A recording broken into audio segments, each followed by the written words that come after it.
네, 신고 권력 사이 귀한 허니문 기간에 용산 집무실이 전국의 블랙홀이 되고 있습니다. 안보 공백 우려 때문에 5월 10일까지 이전은 무리라는 청와대. 결국 인수위 측이 기대했던 오늘 국무회의 예비비 통과는 무산됐고 윤 당선인은 초반 통이동 사무실에서 근무하는 한이 있더라도 청와대에는 들어가지 않겠다. 강력한 의지를 드러내고 있습니다. 자, 청와대 입장 그리고 인수위 측 입장 잠시 뒤에 직접 들어보겠습니다.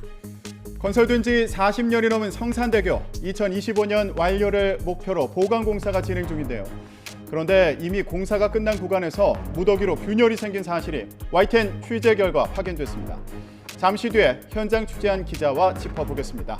화요일 더 뉴스, 먼저 오늘의 주요 뉴스입니다. 문재인 대통령은 오늘 국무회의에서 정권 교체기에 더욱 경계심을 갖고 국가안보에 한순간도 빈틈이 있어서는 안 된다고 말했습니다. 윤석열 대통령 당선인의 집무실 이전 계획이 너무 급하게 진행돼 국가안보에 공백을 초래할 것이라는 우려를 강조한 것이란 해석이 나오고 있습니다. 윤석열 당선인은 집무실 이전이 늦어져 불편한 것은 자신이 감수하겠다는 뜻을 밝혔다고 김용현 전 합참작전본부장이 전했습니다. 윤 당선인은 또 국민께 드리는 약속은 지켜야 하는 만큼 청와대에는 들어가지 않겠다면서 청와대 개방을 계획대로 할 것을 주문했다고 설명했습니다. 지난해 말 사면돼 입원 치료를 받아온 박근혜 전 대통령이 모레 오전 퇴원해 대구 달성군에 마련된 사저에 입주할 예정입니다. 퇴원에 맞춰 박 전 대통령이 직접 대국민 메시지를 낼지 관심이 모아지고 있습니다.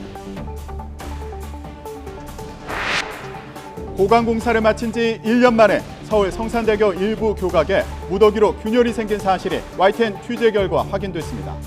부실 시공 의혹이 제기된 가운데 공익신고를 접수한 국민권익위원회가 조만간 조사에 착수할 계획입니다. 휴일 동안 줄었던 검사 수가 다시 늘면서 코로나19 신규 확진자가 35만 명을 넘었습니다. 정부는 먹는 치료제 팍스로비드 물량이 2주 뒤 소진될 가능성이 큰 것으로 보고 또 다른 먹는 치료제 라게브리오를 신속하게 도입하기로 했습니다. 푸틴은 전범이라는 바이든 미국 대통령의 발언에 반발해 러시아가 존 설리번 주 미국 대사를 불러 강하게 항의했습니다. 전범 주장을 굽히지 않고 있는 미국은 대가가 더 커질 것이라고 경고해 추가 제재 가능성이 제기되고 있습니다. 네, 윤석열 당선인의 청와대 이전 방침을 두고 청와대가 사실상 제동을 걸면서 신고 권력 갈등이 계속되고 있습니다. 윤 당선인 측은 일할 수 있게 도와달라 이렇게 강조했습니다. 이후 인수위 간사단 회의를 주재하면서 코로나19 방역 대책과 소상공인 지원 마련을 내세웠습니다. 인수위에 나가 있는 취재기자 연결합니다. 김승환 기자. 네, 삼청동 인수위 건물 앞에 나와 있습니다. 네, 자 집무실 이전을 둘러싸고 지금 청와대와 당선인 측 갈등 여파가 오늘도 계속 이어지는 이런 모양새죠. 네, 집무실 이전을 위한 예비비가 국무회의에 상정조차 되지 않으면서 현 정부가 새 정부의 계획에 협조하지 않는 모양새가 이뤄지고 있습니다. 이에 따라 양측은 계속 입장 차이를 보이면서 평행선을 달리고 있는데요. 김은혜 당선인 대변인은 오전 브리핑에서 일할 수 있게 도와달라면서 신경전을 이어갔습니다. 직접 들어보시죠. 저희는 일하고 싶습니다. 일할 수 있게 도와주십시오. 난관을 이유로 꼭 해야 할 개혁을 우회하거나 미래의 국민 부담으로 남겨두지는 않을 것입니다. 다만 당선인 측은 이 발언이 민생에 집중할 수 있게 해달라는 취지이지 대통령 집무실 이전과 관련한 건 아니라고 확대 해석을 경계했습니다. 김 대변인은 또 청와대가 원하는 뜻이 뭔지 별도로 전달해주면 잘 수기해보겠다고 밝혔습니다. 국민의힘 이준석 대표는 아침 라디오에 나와 전임 대통령이 후임 대통령에 대해 견제하는 건 옳은 방향이 아니라면서 정권 출범에 협조해야 하는 건 법률 사항이라고 지적했습니다.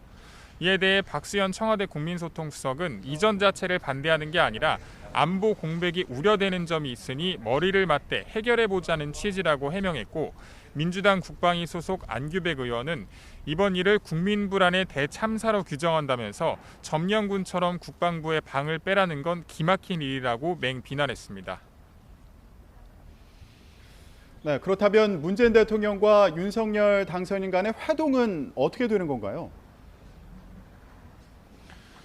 네, 어제 이철희 정무수석과 장제원 당선인 비서실장 간 실무회동은 큰 소득 없이 빈손으로 끝났습니다.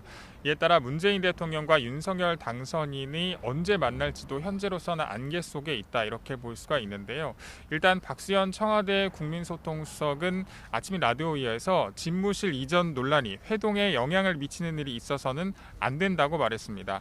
그러면서 당선인이 필요한 게 있으면 얼마든지 대통령에게 말할 수 있고 대통령도 협의하지 않겠느냐고 덧붙였습니다. 윤석열 당선인 측 김은혜 대변인은 아침 브리핑에서 실무진의 추가 만남 일정은 정해지지 않았지만 늘 열려 있다면서 결론을 예단하지 않겠다고 설명했습니다. 네, 이번에는 윤석열 당선인 일정도 좀 짚어보겠습니다. 간사단 회의를 직접 챙겼는데요. 어떤 메시지가 눈에 띄었습니까? 네, 윤석열 당선인은 이번 주부터 주 2회 직접 회의를 주관하면서 현안을 챙기는데요. 오늘은 당선인 참모들과 간사단이 모두 참석한 가운데 간사단 회의를 열었고 윤 당선인이 직접 챙겼습니다. 이번 회의에서 코로나19 대응과 소상공인 손실보상을 가장 먼저 언급하면서 민생 챙기기에 주력하는 모습입니다. 직접 들어보시죠. 정부 출범하면서 즉각 시행할 수 있는 방역 체계를 좀 꼼꼼하게 좀 아주 과학적인 기반을 가지고 좀 준비를 해야 될 것 같고요. 좀 신속하게 코로나로 인한 자영업자 소상공인들의 빈곤 탈출 방안을 저희가 신속하게 좀 수립을 해야 될 것 같습니다. 이와 함께 당선인은 최근 북한의 방사포 발사는 9.19 남북군사합의에 대한 명확한 위반이라면서 빈틈없이 챙겨달라고 주문했습니다. 이런 가운데 안철수 인수위원장은 잠시 뒤인 오후 2시부터 코로나19 비상대응특별위원회 첫 회의 결과를 발표합니다. 윤 당선인과 안 위원장 모두 현 정부의 방역 정책을 정치 방역이라고 보고 있는 만큼 어떤 내용을 발표할지 주목됩니다. 지금까지 삼청동 인수위 건물 앞에서 YTN 김승환입니다. 네, 국회가 국방위원회를 열고 윤석열 대통령 당선인의 청와대 집무실 용산 이전 현안을 논의하고 있습니다. 국방부는 3월 31일까지 국방부 본관동을 모두 이사하는 건 어렵다고 밝혔는데요. 여야는 안보 공백이 불가피하다, 전혀 문제가 없다 이렇게 대립하면서 치열한 난타전을 벌이고 있습니다. 취재 기자 연결합니다. 권민석 기자. 네, 국회입니다. 네, 자 국방부가 3월 말까지 국방부의 본관동을 모두 이사하는 건 어렵다, 이렇게 밝혔다고요? 네, 국방부는 오늘 국회 국방위원회에 청와대 집무실 용산 이전 관련 현안을 상세히 보고했는데요. 대통령직 인수위원회가 지난 15일에 3월 31일까지 국방부가 이사할 수 있는 방안을 요구했다고 밝혔습니다. 여기에 국방부는 이사에 실제 필요한 최소 기간 4주를 고려하면 인수위 요청인 3월 말까지 국방부 본관동을 모두 옮기는 건 제한된다고 난색을 표했습니다. 또 청와대 집무실 이전에 따라 국방부 재배치에 드는 비용은 이사비와 정보통신 구축비 등 모두 118억 원이 필요하고 분산 배치된 부서를 추후에 통합하기 위한 재원은 추가로 더 들 것으로 판단했습니다. 아울러 24,000제곱미터에 달하는 국방부 사무실 이전에 필요한 공간을 모두 찾는 게 어려워서 6곳으로 분산해야 하고 용산공원에 편입된 옛 방위사업청 건물 활용도 불가피하다고 설명했습니다. 이에 따라 국방부 지휘부와 작전 대비태세 부서는 합동 참모본부 건물에 배치하고 합참 정보 작전 지휘통제 부서를 뺀 잔여 부서는 시설본부 단일 건물에 국방부 직할부대와 지원부서는 옛 방사청 건물에 배치될 것이라고 덧붙였습니다. 여야 국방위원들은 청와대 집무실 이전에 따른 안보 공백 가능성을 두고 치열한 공방을 벌이고 있다고요? 네, 민주당은 윤석열 당선인 계획대로 청와대 집무실을 국방부 청사로 이전하면 안보 공백과 허점이 불가피하다고 비판했습니다. 북한이 올해에만 미사일 도발을 10차례나 감행했고 4월 15일 김일성 생일인 태양절도 다가오면서 예상치 못한 도발에 취약해진다는 겁니다. 이어 정권 교체기에 발생하는 안보 공백은 5월 9일까지 군 통수권자인 문재인 대통령이 책임져야 한다며 윤석열 당선인이 이전을 압박해선 안 된다고 강조했습니다. 혹여라도 안보의 공백과 허점이 생기고 이로 인한 우리 국민들의 피해가 생긴다면 그 책임은 누가 져야 됩니까? 윤석열 당선인입니까? 문재인 대통령입니까? 양쪽이 다 어려움이 있는데 현재 지휘권을 갖고 계시는 분이라고 생각합니다. 또 사글세빵을 얻는데도 두세 달이 걸린다며 시간이 너무 촉박하고 인수위 측 설명과 달리 합동참모본부 건물에 유휴 사무실도 없다고 지적했습니다. 반면 국민의힘은 청와대 집무실을 이전한다고 해서 군 대비태세에 허점이 생기지 않고 안보 공백 또한 과장된 얘기라고 반박했습니다. 이전 시간이 촉박하다는 현장 목소리는 인정하지만 신구 권력이 협력하면 공백이 있을 수 없다고 엄호했습니다. 새로운 대통령 집무실이 들어온다 그래서 합참에 작전하고 있는 이 상황에서 빈틈이 있습니까? 없습니까? 네, 현행작전 대비태세 측면에서는 제한이 없을 것으로 판단하고 있습니다. 현재 국방부 장관이 NSC 참석을 위해 청와대까지 가는데 20분이 걸리는데 대통령 집무실이 옮겨오면 1, 2분 안에 NSC에 참석할 수 있다고 강조했습니다. 그러면서 이딴 북한의 미사일 도발에도 올해 NSC 회의에 한 차례만 참석했던 문재인 대통령이 집무실 이전 관련 현안을 검토한 어제 NSC 회의엔 직접 참석했던 점을 꼬집기도 했습니다. 지금까지 국회에서 YTN 권민석입니다. 네, 문재인 대통령은 국가안보에 한순간도 빈틈이 있어서는 안 된다면서 군 통수권자로서의 책무를 마지막 사명으로 여기겠다고 강조했습니다. 네, 청와대 취재기자 연결해서 문 대통령 국무회의 발언과 관련해서 짚어보겠습니다. 홍성기 기자. 네, 청와대입니다. 네, 자 문재인 대통령이 직접 집무실 이전 계획에 대해서 안보 공백을 우려한 것으로 봐도 되는 겁니까? 네, 그렇게 보면 될 것 같습니다. 문재인 대통령은 오늘 청와대에서 국무회의를 주재하면서 국가 안보에 한순간도 빈틈이 있어서는 안 된다는 말로 회의를 시작했습니다. 문 대통령은 오늘 청와대에서 열린 국무회의 모두 발언에서 안팎으로 엄중한 상황에 직면해 있다며 우리 군이 최고의 안보 대비 태세를 유지해야 할 때라며 이같이 강조했습니다.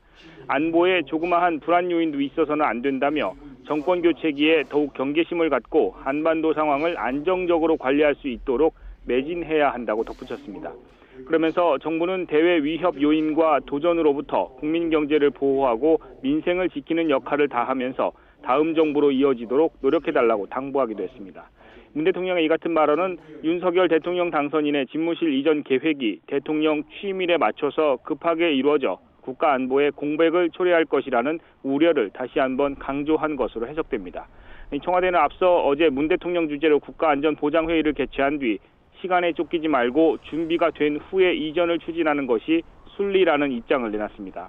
문 대통령은 오늘 국무회의에서는 안보와 경제, 안전은 정부 교체기에 현 정부와 차기 정부가 협력하며 안정적으로 관리해야 할 과제라며 긴밀한 소통과 협의가 이루어지길 기대한다고 말하기도 했습니다. 대통령 집무실 이전 계획을 현 정부와 인수위가 먼저 협의해야 한다는 방침을 재차 강조한 것으로 보입니다. 문 대통령은 나아가 헌법이 대통령에게 부여한 국가 원수이자 행정수반 그리고 군 통수권자로서의 책무를 다하는 것을 마지막 사명으로 여기겠다고 말하기도 했습니다.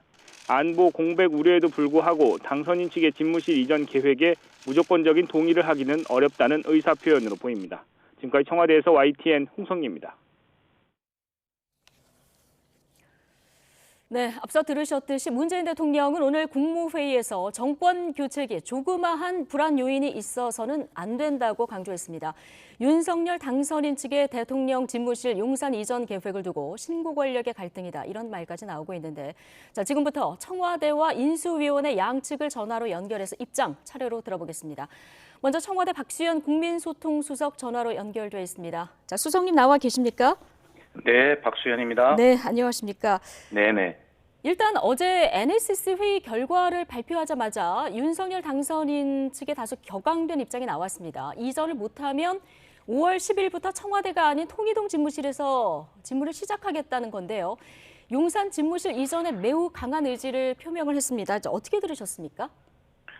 예.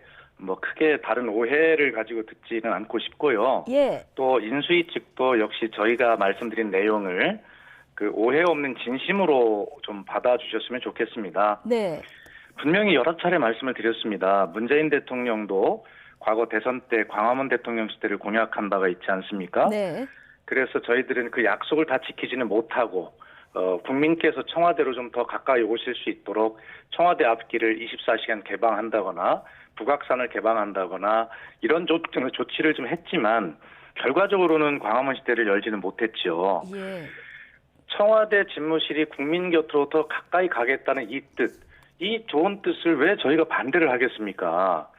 절대 반대라는 말을 저는 맞지 않는 것이라고 보고요. 네. 대통령은 모범적 인수인계와 뭐 이런 것들에 대해 여러 차례 강조하고 계시기 때문에 절대 반대는 아니다는 말씀 드리고요. 네. 그다음에 다만 5월 10일부터 이제 당선인께서 예. 이전하는 새로운 곳에서 근무를 하시겠다고 하는데 저희가 이제 뭐 다른 건 다 좋습니다만 이 안보 우려를 말씀드리지 않았습니까? 예.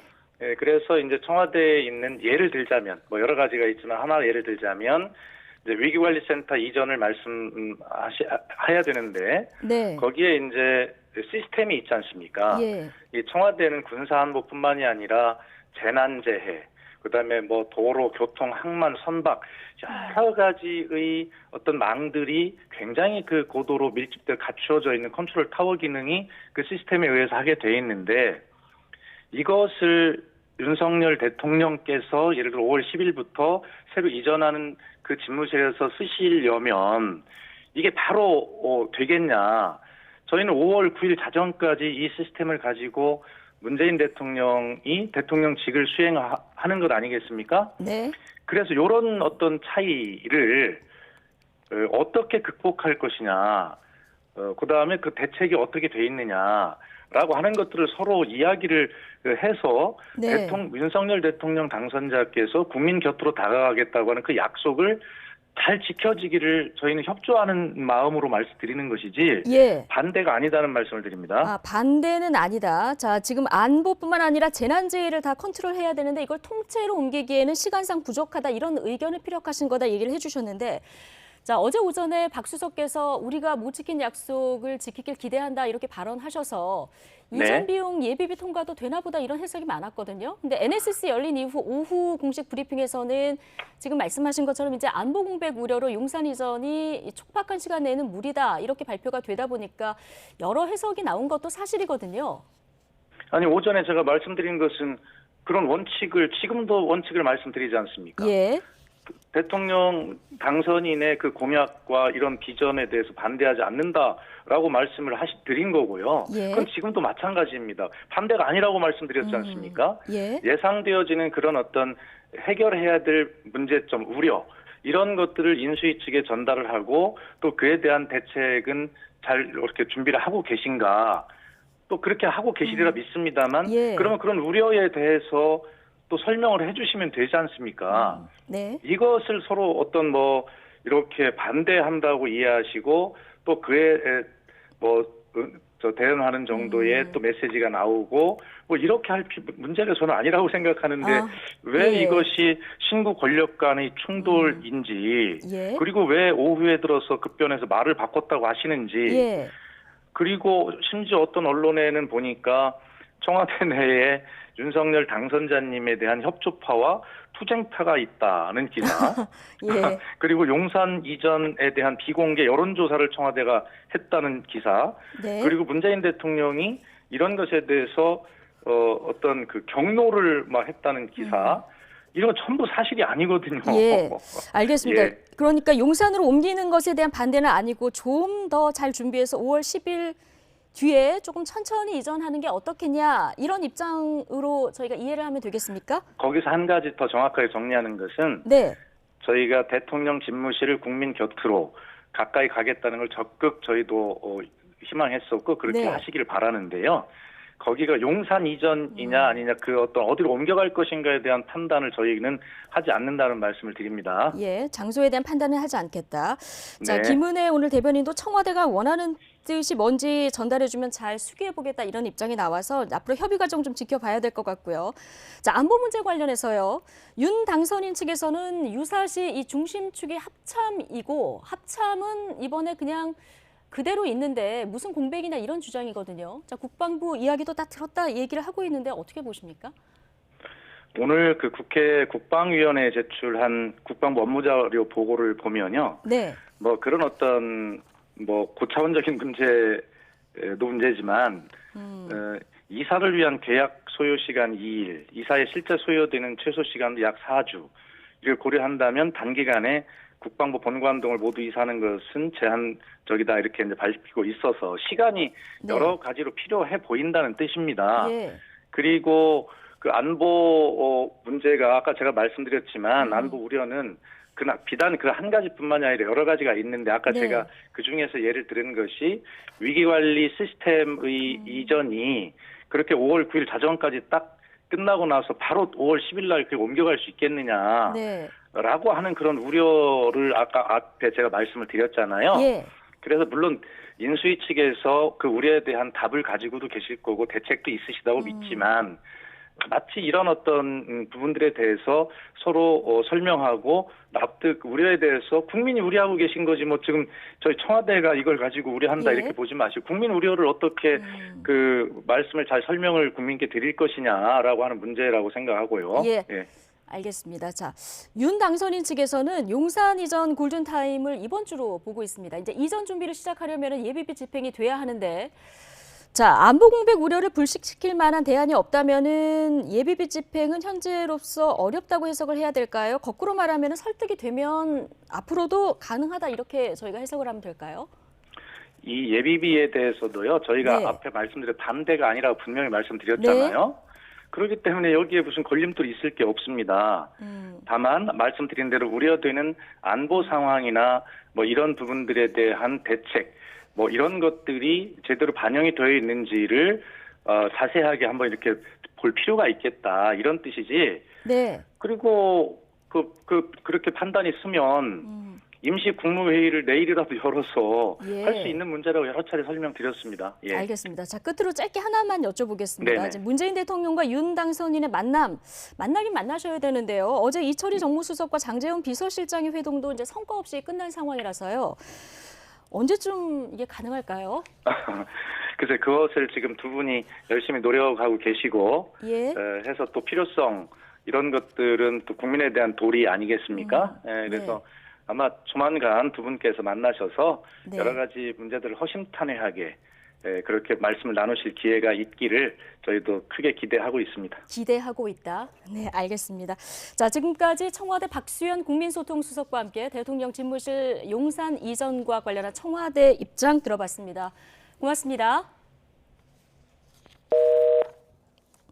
네, 자, 박수현 국민소통수석 이야기 들어봤고요. 자, 윤석열 대통령 당선인 특별보좌역인 김정재 국민의힘 의원 연결해서 당선인 측 입장도 지금부터 들어보겠습니다. 자, 김 의원님 나와 계십니까? 네, 안녕하십니까. 김정재입니다. 네, 안녕하십니까.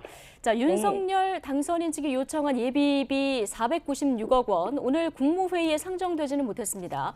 국민의힘 내부와 인수위 차원에서 비토 목소리가 상당히 나오고 있는 것으로 알고 있는데 이제 어떻게 받아들이십니까? 네, 굉장히 안타까운 일입니다. 국민과의 약속, 그리고 또 국민과의 소통의 첫걸음부터 발목을 잡겠다는 것으로밖에 받아들일 수가 없습니다. 네. 근데 당선인과 인수위의 의지는 그래도 확고합니다.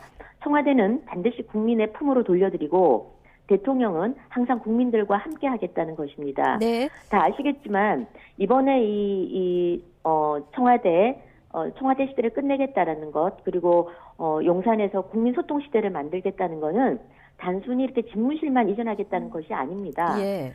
지난 십수년간 무소불위 그리고 또 절대 권력, 불통의 상징이었던 청와대 시대를 마감하겠다는 겁니다. 그리고 진정한 의미에서 국민과의 소통 시대를 열겠다는 그런 그 진정성 있는 의미가 들어있기 때문에 네. 이것은 꼭 좀 실현되었으면 하고요. 또 무엇보다도 다 아시겠지만 이전까지 우리가 철통 부안 속에 몇몇 참모들이 둘러싸여서 북한산 산자락에 꽁꽁 숨어버리는 대통령은 되지 않겠다는 겁니다. 네. 꼭 국민들께서 이런 진정성을 잘 알아주셨으면 하는 마음입니다. 예, 조금 전에 박수현 국민소통수석 이야기 들어보셨겠습니다만은 청와대는 네. 지금 반대가 아니라 안보 공백과 혼란을 우려한다 이런 입장입니다. 예를 들면 문재인 대통령 임기가 5월 9일 자정까지인데 10일 0시 청와대 위기관리센터 시스템을 어떻게 한꺼번에 바로 옮겨서 사용할 것이냐 이런 건데요. 저희는 이 안보 문제에 대해서는 지금 하나의 일종의 변명이라고 봅니다. 네. 그야말로 반대를 위한 반대, 또 명분 없는 발목 잡기라고 보고 있고요. 이 뒤에는 오히려 지금 당장 6월로 다가온 지방선거를 앞두고 민주당 지지 등 결집을 위해서 또다시 이렇게 우리 국민들을 이전 찬성, 이전 반대로 갈라치기를 하고 있지 않나 이렇게 봅니다. 왜냐하면은 안보 문제는 충분히 설명을 드렸습니다. 네. 먼저 지금 청와대에 있는 벙커라고 하죠. 위기관리센터. 이 벙커는 지금 위기 시에 유선으로 별도의 통신망을 사용해서 주요 국가기관과 화상회의를 하게 돼 있습니다. 그래서 재난을 관리하고 있는데요. 이거는 네. 충분히 이 유선 통신망은 지금 용산의 벙커와 충분히 연결할 수 있습니다. 예. 그래서 물리적으로 이 집무실 이전에는 전혀 문제가 없고요. 또 안보 공백도 걱정할 필요가 없습니다. 네. 그래서 저희는 이번에 이 청와대 지금 이전 반대 계획은 이 지금 문재인 정부는 사실 명분이 없습니다. 문재인 정부 시작할 때부터 집무실 이전을 계속 주장해 왔기 때문에 이 부분에 대해서는 지금 명분을 잃었기 때문에 갑자기 이렇게 안보 공백 이런 문제 들고 나오는데 이것도 충분히 해결이 가능한 것입니다. 네. 네. 이 안보 공백이 있느냐 없느냐 만나서 얘기를 하면 조금 더 잘 풀릴 수도 있을 것 같은데요. 그럼요. 예. 네. 자, 그리고 청와대 협조가 없다면은 용산 집무실에서 임기를 시작하겠다. 이게 윤 당선인의 계획인데요. 자, 그런데 네. 협조가 없으면은 윤 당선인 계획에 차질이 불가피할 수밖에 없는데 어제 김은혜 대변인 통일동에서 임기를 시작하겠다 이렇게 밝혔거든요.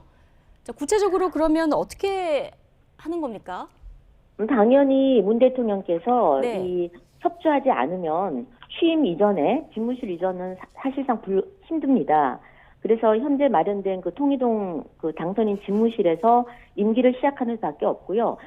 딱히 다른 방법이 없습니다. 그런데 이거는 정말 국민들에게 해서는 안 되는 그런 행태죠. 네. 당연히 인수인계 지금 현재 문재인 정부는 국민을 위해서 인수인계를 협조를 해서 잘 할 수 있도록 해야 되고 예. 인수인계를 비협조적으로 나와서 이게 잘 되지 않는 것이 사실은 가장 큰 안보 불안이고 안보 공백이라고 저희는 생각을 하고 있습니다. 예. 자, 뭐 이번 주 안에 좀 협상이 이루어지면 좋겠습니다만은 네. 만약에 초반에 통이동에서 근무를 하게 된다면 자가가 이제 서초동이 되는 거 아니겠습니까? 네. 그렇게 관사가 이제 이렇게 되는 건데 그럼 교통 통제 문제 여기 거리가 상당해서요. 이런 부분도 좀 고려를 하신 겁니까? 저희는 지금 이 짧은 시간에 지난 문재인 정부 시작할 때는 인수위가 없었습니다. 그래서 사실은 문재인 대통령께서 청와대를 국민들에게 개방하겠다고 약속은 했지만 약속을 지키지 못했습니다. 그게 네. 현실적인 이유였던 아니면 준비 부족이었던 지키지 못했었는데 이번만큼은 문재인 대통령께서도 충분히 처음에 협조할 뜻을 보였었습니다. 네. 그런데 무슨 이유에서인지 한 몇 시간 만에 지금 말을 바꾸셔가지고는 혼란을 초래하는데요. 저는 이번 주 아니라도 충분히 이제 안보 문제에 대해서는 충분히 설명을 드리시고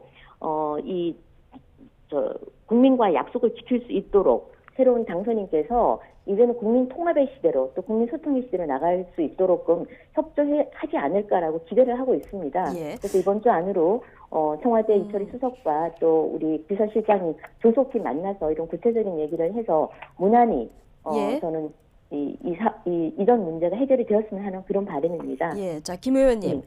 네. 초반에 추진하지 못하면 제왕적 대통령제의 상징인 청와대에서 벗어나는 건 사실상 불가능하다. 이런 의견도 나오고 또 너무 네. 급하게 추진하다 보면 부작용이 있지 않겠냐. 이런 지적이 동시에 나오거든요. 네. 임기 초에 한동안 청와대에서 근무하다가 조금 더 잘 준비해서 옮겨가는 건 절대로 안 되는 겁니까? 다들 아시겠지만 이게 정말 불가능한 일이라면 예. 그렇게까지 해야 되겠지만 이게 불가능한 일이 아니거든요. 충분히 가능하다고 보시다. 예. 가능한 일이기 때문에 지금 문재인 정부가 협조만 좀 한다면 충분히 가능한 일이기 충분히 할 수 있는 일이기 때문에 해야 되고 한번 들어가게 되면 나올 수가 없습니다. 문재인 대통령의 사례를 한번 보십시오. 네. 본인이 주장을 했지만 2017년 4월에도 대통령이 되시면서 정말 남대문 시장에 들러서 시민들과 소통하는 그런 대통령이 되겠다. 그리고 예. 광화문 광장, 광화문 시대를 열겠다고 했지만 일단 청와대에 들어가서는 실현이 될 수가 없었습니다. 그래서 예. 청와대는 이미 우리 국민들에게도 불통의 상징이 된 지가 오래입니다. 예. 그래서 지금 윤 당선인께서는 한번 청와대에 들어갔다가 나오지 못할 것이 두려운 것이 아니라 적어도 국민과의 한 약속을 충분히 지킬 수 있기 때문에 처음부터 지금 지키고자 하는 예. 그런 의지가 강한 겁니다. 당선인의 강력한 의지가 있다. 자, 네네. 한 가지 더 여쭤보면, 자, 절차상으로 집무실 그 용산 이전 관련해서 이 용산이 이번에 나온 얘기이기 때문에 여론을 충분히 수렴하지 않았다 이런 지적도 나옵니다. 관련해서 여론조사 결과도 오늘 하나 있었는데 반대 의견이 조금 높은 상황이거든요. 이거 어떻게 설득해 나가실 생각이십니까? 근데 물론 당연히 국민 여론을 충분히 수렴을 해야 되겠죠. 그러나 이 선거 과정에서 네. 지난 10수년간 국민의 여론은 뭐였냐면은 청와대의 그런 구중궁궐에서 벗어나서 국민들의 목소리에 귀를 기울여라. 그다음 권위주의를 이제 종식시켜라. 절대 권력에서 좀 탈피해야 된다라는 것이 지난 10수년간 우리 국민들이 한결같이 보여준 여론이었습니다. 네. 거기에 이제 정말 새로운 시대를 맞이해서 거기에 응답을 하려는 겁니다. 그래서 이번 같이 윤 당선인처럼 예. 정치권으로부터의 자유로운 정치권에 어떤 빚도 지지 않은 후보가 처음으로 등장했습니다. 그래서 국민들이 바라는 바를 정말 그야말로 진정성 있게 실현을 하려는 겁니다. 그래서 저는 이번 이런 여론조사도 집무실 이전을 하느냐 마느냐 이렇게 물을 것이 아니라 네. 청와대를 국민에게 개방할 것이냐 아니냐로 만약에 여론조사를 한다면 네. 저는 결과는 개방 쪽으로 훨씬 많아지지 않을까라는 그런 생각을 해봅니다. 알겠습니다. 예. 그래서 여러 가지 이건 질문을 좀 종합적으로 봐서 그렇죠. 국민 여론을 봐야 된다는 말씀이시고요. 네. 마지막 질문 네. 드리겠습니다. 네네. 자, 문 대통령과 윤 당선인이 이번 주 내로 만날 것이다 이런 전망이 나오기도 했는데 어제 이철희 정무수석, 장제원 비서실장 간의 회동이 또 무산된 것으로 이렇게 실무 협의가 제대로 이루어지지는 않았다 이런 소식도 전해져서 네. 자, 어쨌든 빠른 시일 내에 만남이 이루어져야 국민들도 덜 불안하지 않겠습니까? 네, 그렇죠. 빠른 시간에 만나야 되는 걸 저희도 기대하고 있고요. 지금 인수인계 협조를 지금 받아야 할 쪽은 사실은 당선인 쪽입니다. 그래서 윤 당선인께서는 언제든지 문 대통령을 만나서 협의하고 논의할 준비가 되어 있습니다. 네. 그래서 저희도 조만간 만남이 성사될 것을 기대하고 기다리고 있다는 말씀 드리겠습니다. 자, 의제가 필요하다고 보십니까? 그냥 만남을 먼저 하면 된다고 보십니까? 의제가 사실은 중요한 것들은 사전에 통상은 조율이 좀 되죠. 그래서 네. 그냥 얼굴만 보이려고 만나는 건 아니지 않습니까? 그래서 어떻게 인수인계를 어떤 방향으로 할지에 대한 것도 사전에 일정 정도는 조율이 돼야 되는데 거기도 폭넓게 서로가 네. 이해하고 오로지 국민을 생각해서 모든 국민을 생각하는 태도로 임한다면은 저희는 큰 문제 없이 이번 주 내로도 의제 조율도 되고 만날 수 있지 않을까 생각이 듭니다. 네, 알겠습니다. 지금 두 네. 분의 만남이 너무 길어지고 있어서요. 앞서 청와대에서도 그렇고 인수위 측에서도 지금 만남을 기대한다는 메시지가 나왔으니까 좀 기대를 네. 해보도록 하겠습니다. 네. 자, 윤석열 대통령 당선의 특별보좌 역인 김정재 국민의힘 의원과 이야기 나눠봤습니다. 고맙습니다. 네, 감사합니다.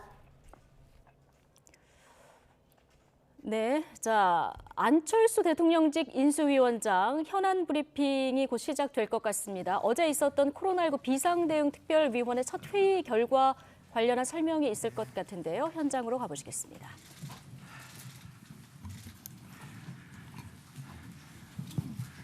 여기 지내기는 괜찮으세요? 좀 좁지 않나요? 다 책상이 모자랄 것 같은데. 예, 많이 부족하고 네. 많이 불편해서 부족한 점 있으시면 언제든지 말씀하시면 저희들이 할 수 있는 한 최선을 다하겠습니다. 오늘은 제가 인수위원회 위원장 자격이라기보다는 코로나 비상 대응 특위 위원장 자격으로 어제 회의 내용에 대해서 간단하게 브리핑하러 이렇게 기자분들 앞에 서게 됐습니다. 어제 내용 간단하게 먼저 말씀드리고 질문 있으시면 받도록 하겠습니다. 우선 현 정부 방역 정책을 저희는 정치 방역이라고 그렇게 평가를 합니다. 즉 여론에 따른 정책 결정이었다. 그래서 여러 가지 그 실수가 나왔다는 분석입니다. 그래서 새 정부는 이것을 과학 방역, 즉 객관적 자료에 근거한 정책 결정을 하겠다. 그 말씀을 드립니다. 그리고 지금 현재 아직 새로운 정부가 출범하기 전이니까 현 정부에 대한 권고 사항들을 어제는 논의를 했습니다.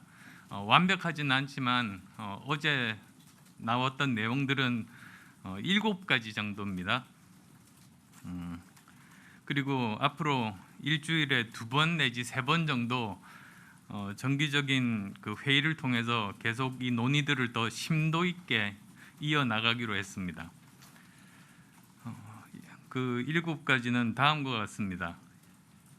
첫 번째로는 지금 현재 재택 치료를 하고 있습니다. 그런데 그것보다는 1차 의료기관, 그러니까 동네 의원들에서 대면 진료를 받을 수 있도록 그렇게 바꿔야 한다. 그게 첫 번째 저희들의 그 제안입니다. 그리고 두 번째로는 고령이나 기저질환 등 고위험군에 해당되는 확진자가 계십니다. 그분들에게 증상이 나타날 경우에는 최우선적으로 검사하고 치료받을 수 있게 하는 패스트 트랙을 만드는 것이 좋겠다는 겁니다. 세 번째로는 정부의 코로나19 확진자 데이터, 그리고 또 백신 부작용 데이터, 이런 자료들을 모두 다 투명하게 공개하고 분석하는 것이 옳겠다. 그래야 다음에 또 새롭게 다가올 팬데믹에 우리가 대응을 할 수가 있다. 이런 말씀드리겠습니다. 그리고 그렇게 함으로써 국민들이 가지고 있는 백신에 대한 막연한 공포심, 그런 것들도 완화시킬 수도 있을 것이고, 이제 이 백신 접종에 대한 그런 선택권들도 다 국민 각자가 가지고 계시니까 거기에 근거해서 판단을 하실 수 있게 하는 것이 옳겠다는 거죠. 네 번째로는 일반 국민을 대상으로 해서 항체 양성률을 정기적으로 조사해서 방역 정책에 반영하는 것이 좋겠다는 겁니다. 지금 현재 확진자가 하루에 30만 명 이렇게 나오지만 사실은 그 확진인데도 불구하고 깨닫지 못하거나 또는 통계에 잡히지 않는 숫자는 거의 2배 정도로 지금 추정을 하고 있습니다. 그러니까 더 정확하게 어느 정도 국민들이 지금 현재 그 한 번씩 그 감염됐다가 회복이 됐는지를 알기 위해서는 전 국민 대상으로, 물론 그 여론조사식으로 샘플링하는 거죠. 그래서 항체 양성률을 정기적으로 조사하면 그 연령대별 그리고 또 각 지역별로 정확한 방역 정책을 세울 수가 있습니다. 그래서 과학적인 방역 대책이 가능하다는 거죠. 다섯 번째로 지금 아마도 그 학부모님들, 특히 5세에서 11세 백신 접종에 대해서 여러 가지 고민들이 많지 않습니까? 근데 지금도 사실 강제는 아닙니다. 근데 강제가 아닙니다만 본인과 부모의 선택에 맡기는 게 바람직하다고 다들 의견을 모았습니다. 그리고 또 방역 패스 관련돼서도 말하시는 분이 계신데, 이미 방역 패스는 현 정부에서도 중단된 상태입니다. 그리고 더 이상 이것이 필요하다고 생각하지는 않습니다.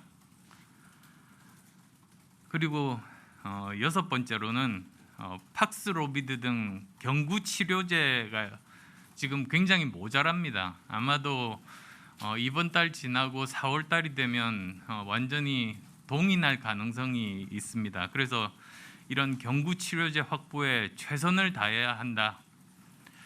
그런데 특히 이제 이 팍스로비드에 대해서는 지금까지 전례는 없었습니다만 그 제약사에 요청을 해서 이 특허에 대한 로열티를 내고 국내에서 복제약을 만들 수 있을지 가능성을 타진할 필요가 있다. 그렇게 되면 이 경구용 치료제가 부족해서 돌아가시는 분들을 최소화시킬 수 있다는 게 또 의견이 있었습니다. 그다음 마지막으로는 그 손실 보상에 대한 조치 사항도 논의를 했습니다. 그래서 소상공인 자영업자들 영업 상황이 아직 정상화가 되지 않은 만큼 금융위에서 금융권과 조속히 협의를 완료해서 만기 연장, 상환 유예 조치를 시행할 것을 인수위 차원에서 요청할 계획입니다. 아마도 빠르면 내일 정도 이제 협의에 들어갈 거라고 생각합니다. 이 정도가 이제 어제 회의를 해서 정리했던 그런 내용들입니다.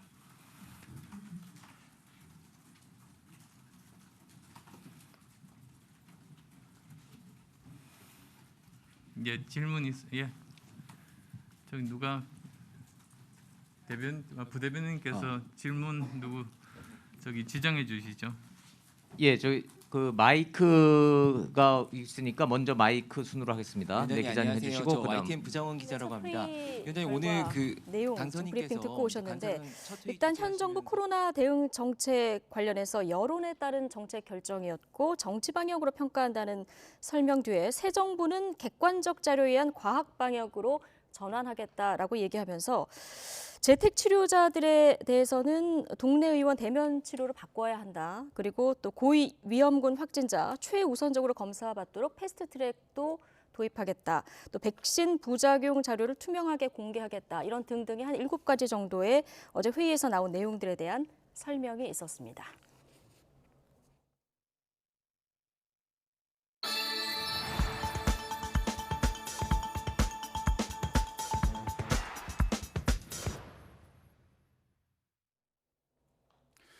코로나19 신규 발생 환자가 다시 35만 명대로 올라섰습니다.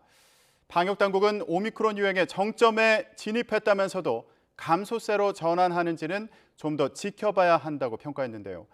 취재기자 연결해서 자세히 알아보겠습니다. 최명신 기자. 네, 최명신입니다. 네, 먼저 신규 확진자 현황부터 알아볼까요? 네, 오늘 0시 기준 신규 환자는 35만 3,980명입니다. 전날보다 14만 4천 명 많습니다. 휴일 줄었던 검사 건수가 다시 늘면서 확진자가 증가한 것으로 보입니다. 누적 확진자는 993만 6천여 명으로 1,000만 명까지 불과 6만 명 정도를 남겨놓고 있습니다. 확산 추세를 고려하면 내일 1,000만 명을 넘어설 것으로 보입니다. 정부는 유행이 정점에 진입해 정체되고 있다며 감소세 전환 여부는 이번 주 상황을 좀 더 지켜봐야 한다고 밝혔습니다.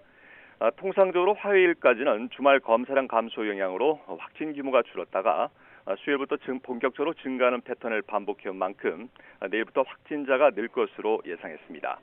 확산세 변수로는 스텔스 오미크론 점유율이 올라가고 있는 점을 꼽았습니다. 이외에도 국민 20% 감염이 해외처럼 오미크론 확산세를 꺾을지에 대해선 예방접종을 통한 면역 확보나 방역 대응 등 복합적인 요소가 영향을 주는 만큼 예측이 쉽지 않다고 진단했습니다. 위중증 환자와 사망자 증가세는 여전합니다. 코로나19로 숨진 환자는 전날보다 55명 많은 384명으로 역대 두 번째로 많습니다. 또 위중증 환자는 어제보다 26명 줄긴 했지만 1,104명으로 15일째 1,000명대를 이어갔습니다. 전국 중환자 병상 가동률은 67.8%로 1.2%포인트 낮아졌습니다. 재택치료 환자는 전날보다 17만 2천여 명 줄어든 182만 1천여 명으로 집계됐습니다. 이 가운데 고위험군으로 하루 2번씩 모니터링을 받는 집중관리군은 27만 4천 명 정도입니다. 네, 위중증 환자와 사망자 수치가 우려되는 그런 상황인데 정부에서는 먹는 치료제 추가 도입을 서두르고 있다고요? 네, 정부는 먹는 치료제 팍스로비드 물량이 2주 뒤엔 소진될 가능성이 큰 것으로 보고 있습니다. 이 때문에 팍스로비드 추가 물량을 확보하는 한편 이를 대체할 또 다른 먹는 치료제 라게브리오를 10만 명분을 신속히 도입하기로 했습니다. 식약처는 늦어도 목요일까지는 이 약의 긴급 사용 승인 여부를 결정하기로 했습니다. 정부는 먹는 치료제를 고령층에 집중 투입해 요양병원과 요양시설 내 확진자 치료가 지연된 일이 없도록 하겠다고 밝혔습니다. 기존 화이자의 팍스로비드는 지난 1월 국내에 처음 도입됐는데요. 함께 사용해서는 안 되는 의약품 종류가 너무 많고 특히 신장이나 간 기능이 저하된 환자의 경우 투약에 주의해야 하는 등 처방이 까다로운 게 단점으로 지적돼 왔습니다. 지금까지 사회부에서 YTN 최명신입니다. 어제부터 코로나19 백신 접종을 완료한 해외 입국자의 격리 의무가 면제됐는데요. 그동안 발목을 잡았던 격리에 대한 부담이 사라지면서 실제로 해외여행 상품 예약이 급증하는 등 항공과 여행업계들은 늘어날 수요에 발맞춰서 일찌감치 준비에 나섰습니다. 자세한 상황 현장에 나가 있는 취재기자 연결해서 알아보겠습니다. 윤혜리 기자. 네, 인천국제공항 출국장에 나와 있습니다. 네, 그곳 분위기는 어떻습니까? 네, 점심시간을 지나 비행기 탑승을 기다리던 승객들이 한 차례 빠져나가면서 이곳 출국장은 다소 한산한 분위기입니다. 여행객들은 그동안 일상생활에 지장을 줬던 격리기간이 없어지면서 공항을 오가는 게 이전보다 더 홀가분해졌다고 말했는데요. 직접 들어보시겠습니다. 출장을 나갔다가 들어올 때는 격리 기간이 있어서 좀 부담이 됐는데 이제는 격리가 없어졌다 해가지고 좀 홀가분한 마음으로 들어올 수 있을 것 같습니다. 이제 빨리 끝나가지고 뭐 휴가 기간에도 다른 나라도 금방금방 여행 갈 수 있으면 좋겠습니다. 정부는 어제부터 백신 접종 완료자에 한해 입국 후 7일간 자가격리를 면제했습니다. 국내에서 백신 접종을 완료한 경우 자동으로 격리가 면제되고 해외에서 접종했더라도 검역정보 사전 입력 시스템, 이른바 Q코드의 접종 이력을 입력하면 다음 달 1일부터 격리가 면제됩니다. 다만 이번 달 말까지 미얀마, 우크라이나, 우즈베키스탄, 파키스탄 등 일부 국가는 격리 면제 대상에서 제외됩니다. 여기에 다음 달 1일부터는 우즈베키스탄과 파키스탄이 빠지고 신규 확진자가 10만 명대 중반대인 베트남이 추가됩니다. 방역당국은 매주 확진자 규모와 예방접종률 등을 기초로 국가별 위험도를 평가해 격리 면제 국가를 선정하고 있다고 설명했습니다. 네, 이제 앞으로 이전보다 여행 수요가 많이 늘어날 것 같은데요. 항공과 여행업계도 준비에 나섰다고요? 네, 인천공항은 승객이 늘어날 것을 대비해서 다음 달 15일까지 대대적인 시설 점검에 나섰습니다. 아시아나항공도 다음 달부터 코로나19 이전에 1년 동안 약 운행이 중단됐던 인천과 일본 나고야에 있는 운항 노선을 재개하는 등 항공업계도 손님을 맞을 준비가 한창입니다. 공항 이용객도 크게 늘었습니다. 격리 첫날이었던 어제 하루 인천공항 이용객 수는 11,500여 명으로 지난해 같은 기간보다 2배 가까이 증가했습니다. 아직은 코로나19 이전과 비교해 이용객은 20분의 1 수준이지만 항공과 여행업계는 다음 달부터 점차 여행 수요가 늘어날 것으로 기대하고 있습니다.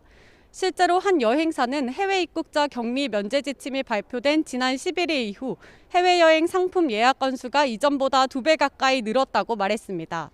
다만 해외에서 전파력이 센 스텔스 오미크론 바이러스가 확산하고 있고 국제 유가 폭등까지 겹치면서 코로나19 이전으로 돌아가기까지 시간이 더 필요할 것이라는 조심스러운 전망도 나오고 있습니다. 지금까지 인천국제공항 출국장에서 YTN 윤혜리입니다. 지난해 말 사면돼 입원 치료를 받아온 박근혜 전 대통령이 모레 아침에 퇴원할 예정입니다. 곧바로 대구에 마련한 사저에 입조할 예정인데요. 사저에 도착한 뒤에 대국민 메시지를 낼 것으로 보입니다. 자세한 내용 취재기자 연결해서 알아보겠습니다. 황보혜경 기자. 네, 사회부입니다. 네, 박근혜 전 대통령이 모레 퇴원합니다. 박 전 대통령의 대리인인 유영하 변호사는 서울 일원동 삼성서울병원에서 입원 치료를 받아온 박 전 대통령이 모레 아침 8시 반에 퇴원할 예정이라고 밝혔습니다. 박 전 대통령은 퇴원하며 간단한 인사말을 전한 뒤 곧바로 차량으로 대구 달성군 유가읍에 있는 사저로 이동할 예정입니다. 사저에 도착한 뒤에는 대국민 메시지를 전할 계획인 거로 확인됐습니다.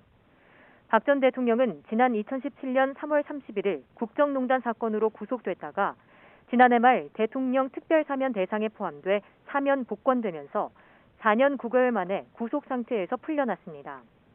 박 전 대통령은 수감 중 휠체어를 사용할 정도로 건강이 악화했지만 최근엔 상태가 많이 호전된 거로 알려졌습니다.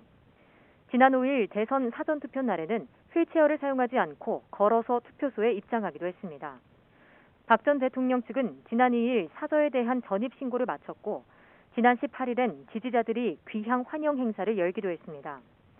박 전 대통령이 모레 퇴원한 뒤 사저에 도착하면 대국민 메시지를 발표하기로 한 만큼 어떤 내용이 담길지 관심이 주목됩니다. 특히 자신에 대한 수사를 주도한 윤석열 대통령 당선인에 대해 언급할지에 이목이 쏠리고 있습니다. 또 최근 가석방으로 풀려난 최경환 전 경제부총리 등 정치권 인사들의 사저 방문도 줄을 이을 거로 보입니다. 지금까지 사회일부에서 전해드렸습니다. 오는 11월 17일 실시되는 2023학년도 대학 수학능력시험은 지난해와 마찬가지로 문이과 통합시험으로 치러집니다. 이른바 킬러 문항으로 불리는 초고난도 문항의 출제는 피하기로 했는데요. 취재기자 연결해서 알아보겠습니다. 개훈이 기자. 네, 개훈입니다. 네, 한국교육과정평가원이 2023학년도 수능 시행 기본 계획을 발표했죠. 네, 올해 11월 17일 치러지는 2023학년도 대학 수학 능력 시험의 기본 출제 방식은 지난해와 크게 달라지지 않았습니다. 먼저 2015년 개정 교육과정을 적용해 지난해 수능에 처음 도입된 문이과 통합형 체계는 올해도 이어집니다. 국어와 수학 영역도 지난해와 마찬가지로 공통 과목과 선택 과목 체제로 치러집니다.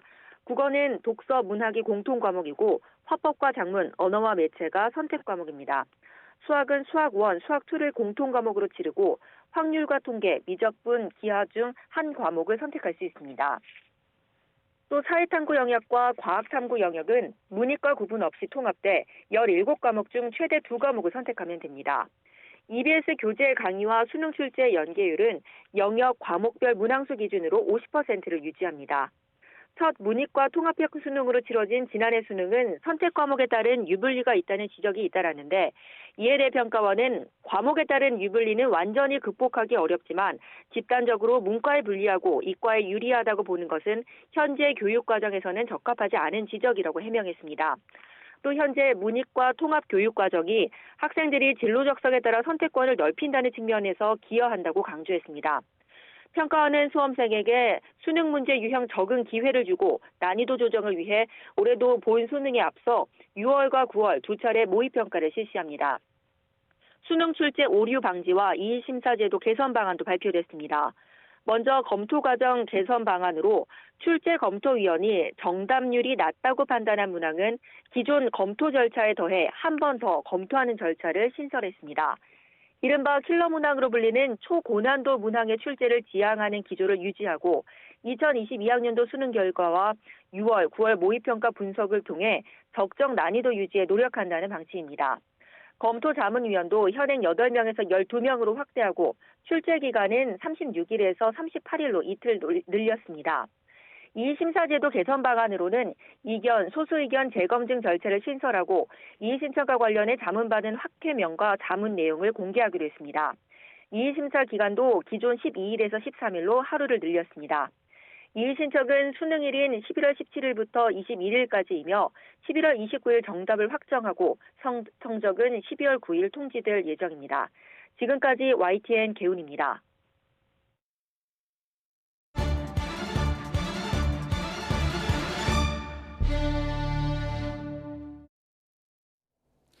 서울 성산대교는 건설된 지 40년이 넘어서 보강공사가 한창 진행되고 있습니다.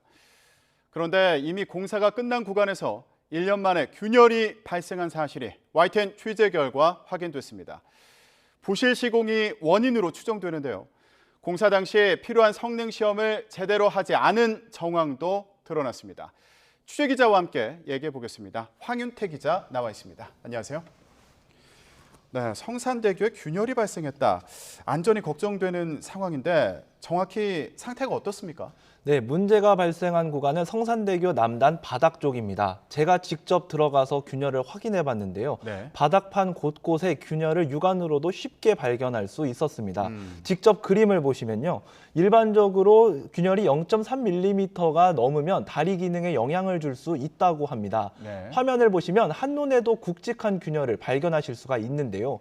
그러네요. 콘크리트 구조물은 필연적으로 균열이 발생하기가 쉽기 때문에 균열 자체가 문제가 아니고요. 균열이 언제, 어디에, 얼마나 어떻게 발생했는지가 굉장히 중요합니다. 네. 저희가 성산대교에서 확인한 균열은 차량이 지나다니는 바로 아랫부분이기 때문에 진동도 굉장히 심했습니다. 문제의 균열은 성산대교 남단 접속교, 그러니까 성산대교와 올림픽대로가 이어지는 지점에서 발견됐습니다. 정확히는 철제 교각이 아니라 교각 위에 얹힌 콘크리트 바닥판이 갈라진 건데요. 이 바닥판은 차가 다니는 아스팔트 아래를 떠받치는 역할을 합니다. 서울시는 지난 2019년 성산대교 북단 보수공사를 끝낸 직후 남단 공사에 돌입해 2년 만인 지난해 3월 공사를 마쳤는데요. 공사가 끝난 지 1년 만에 콘크리트 바닥판에서 균열이 발생한 겁니다. 네, 지금 화면 보시면 여기저기 균열이 금이 간 게 보이는데 이 균열이 왜 생겼는지 이 부분 파악된 게 있습니까? 네, 서울시는 지난해 11월 성산대교 남단에서 균열이 발생한 것을 처음으로 확인했습니다. YTN이 확보한 당시 문건을 보시면요. 서울시는 균열 발생 원인으로 4가지 정도를 잡았는데요. 우선 바닥판 재료가 잘못 계량됐거나 양생할 때 시멘트 온도가 잘못됐을 가능성, 운반이나 설치 과정에서 부주의했을 가능성이 언급됐습니다. 서울시는 외부기관의 연구 용역도 맡겼는데요. 지난주에 결과 보고서가 나왔습니다. 이 보고서에서는 바닥판 설치 과정에서 간격을 맞추는 자재가 잘못 설치됐다는 결론이 나왔습니다. 간격재가 잘못 설치되면 바닥판의 특정 부분이 과도한 힘을 받아 균열이 생길 수 있다는 건데요. 결국 시공 과정에서 문제가 있었다는 겁니다. 서울시 관계자 설명 직접 들어보시겠습니다. 일부 구간에서 바닥판하고 이렇게 정확하게 일치가 돼야 되는데 약간 들뜸이 나온 데가 있어요, 초기에. 그러면 이제 무게가 분산이 돼야 되는데. 네, 서울시 관계자 발언까지 들어봤고요. 그런데 문제가 발생한 구간에는 잘 시도되지 않던 새로운 공법이 사용됐다고요? 네, 그렇습니다. 성산대교 아래 깔린 바닥판에는 프리캐스트 콘크리트라는 공법이 사용됐는데요. 현장에서 바로 콘크리트를 타설하는 대신에 공장에서 미리 만들어진 콘크리트 바닥판을 가져와 현장에서는 깔기만 하면 되는 방식입니다.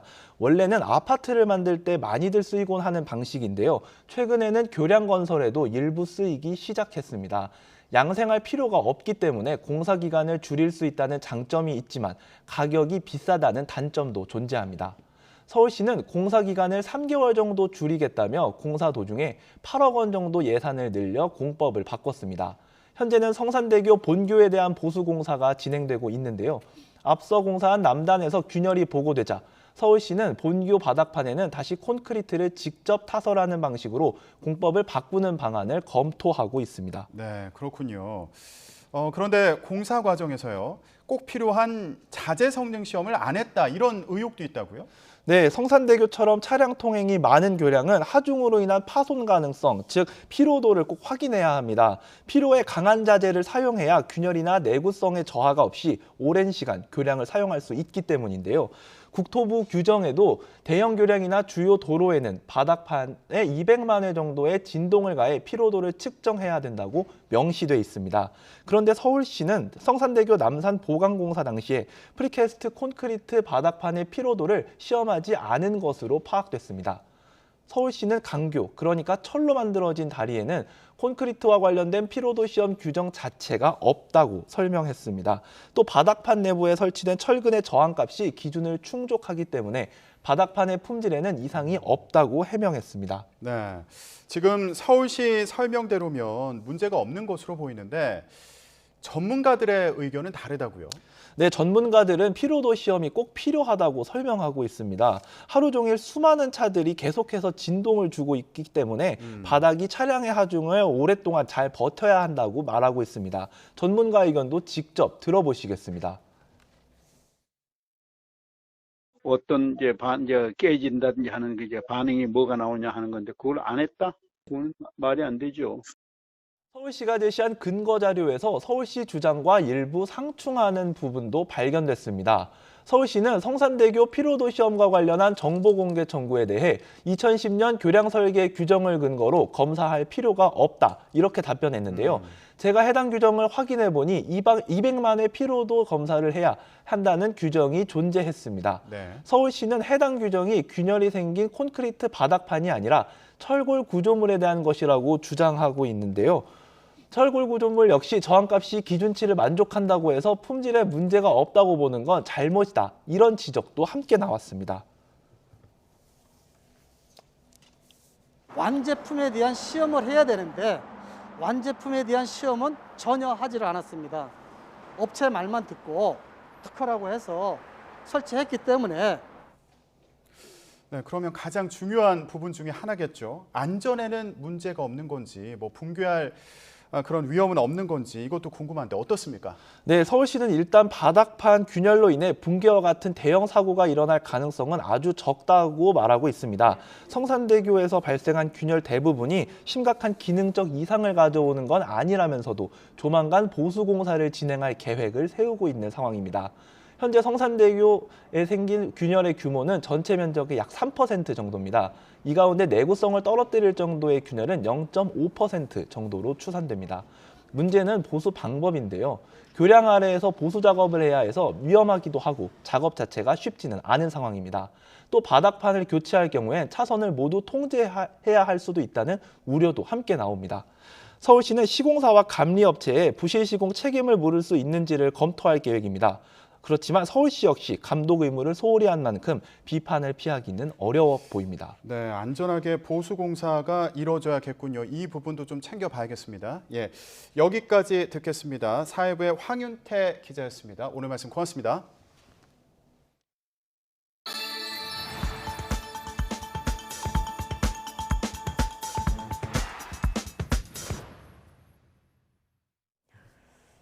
네, 청와대의 반대로 대통령 집무실 용산 이전 계획에 제동이 걸린 것과 별개로 이 용산 입지를 둘러싼 의견은 지자체 사이에서도 여전히 분분합니다. 서울시는 추가 규제는 없다는 입장이지만 용산구는 불만을 쏟아내고 있습니다. 구수봉 기자가 보도합니다. 대통령 집무실 용산 이전 발표 하루 전인 지난 19일 오세훈 서울시장이 인수위를 찾았습니다. 오 시장은 윤석열 당선인에게 신중한 접근을 요청했는데 윤 당선인은 용산에 추가적인 규제는 없을 거라고 밝힌 걸로 전해졌습니다. 이후 서울시는 추가 개발 규제는 없을 거란 입장을 유지하고 있습니다.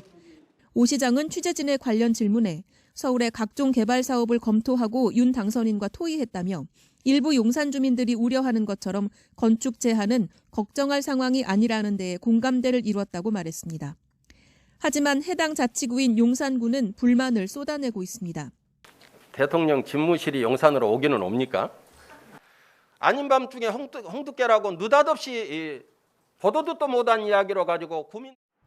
성 구청장은 또 차량 정체와 시위 등 문제가 불보듯 뻔하다면서 용산 구민이 지금껏 감내한 재산상의 피해가 작지 않은데 용산의 개발 계획들이 무산되거나 위축돼선 안 된다고 강조했습니다. 지자체와 주민들이 저마다 목소리를 내고 당장 용산 이전 계획에도 제동이 걸리면서 이를 둘러싼 논란이 한동안 계속될 것으로 보입니다. YTN 구수본입니다. 네, 꽃샘 추위가 물러나고 예년 이맘때 봄 날씨를 되찾았습니다. 하지만 밤부터는 중서부 지방 중심으로 초미세먼지 농도가 짙어지는 곳이 많겠는데요. 날씨 알아보겠습니다. 원희다 캐스터. 네, 원희다입니다. 네, 자 기온 변화가 심해서 감기 조심하셔야 될 것 같은데 꽃샘 추위가 심했는데 오늘은 완연한 봄 날씨라고요? 네, 그렇습니다. 쌀쌀했던 아침과 달리 지금은 포근함이 감돌면서 완연한 봄 기운이 느껴집니다. 현재 서울 기온은 영상 13도 가까이 올라서 예년 수준을 회복했는데요. 앞으로 기온은 계속해서 오름세를 보이겠습니다. 그만큼 아침과 낮과 밤의 기온차가 심하게 벌어지니까요. 옷차림에 각별히 신경 써주시기 바랍니다. 오늘과 달리 내일은 전국이 대체로 흐리겠습니다. 동풍의 영향을 받는 영남 해안에는 새벽부터 오전 사이 빗방울이 떨어지는 곳이 있겠습니다. 내일 아침 기온은 오늘보다 또 예년보다 높겠습니다. 서울 4도, 광주 5도, 부산 7도에서 출발하겠습니다. 내일 낮 기온은 오늘보다 1도에서 3도가량 낮겠습니다. 서울 11도, 광주 13도, 대구 13도가 예상됩니다.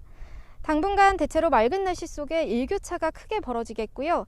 금요일과 토요일 사이 전국에 비가 내릴 전망입니다. 오늘 밤 인천과 경기 남부, 충남 지방을 시작으로 내일 또 중서부 지역은 공기가 탁할 것으로 보입니다. 이 지역에 계신 분들은 호흡기 건강관리 잘 해주셔야겠습니다. 지금까지 YTN 원희다입니다. 네, 대선 끝난 지 10여일밖에 안 됐는데 이슈마다 신고 권력 사이 갈등이 노출되고 있습니다. 순조로운 업무 인수 인계가 가능할지 국민들 걱정의 시선도 많은데요. 정치권 시계는 이런 사이 벌써 지방선거를 향하고 있습니다. 관련된 오늘의 정치권 이슈 전국 대담에서 다루겠습니다. 잠시 뒤에 더 뉴스 2부가 이어집니다.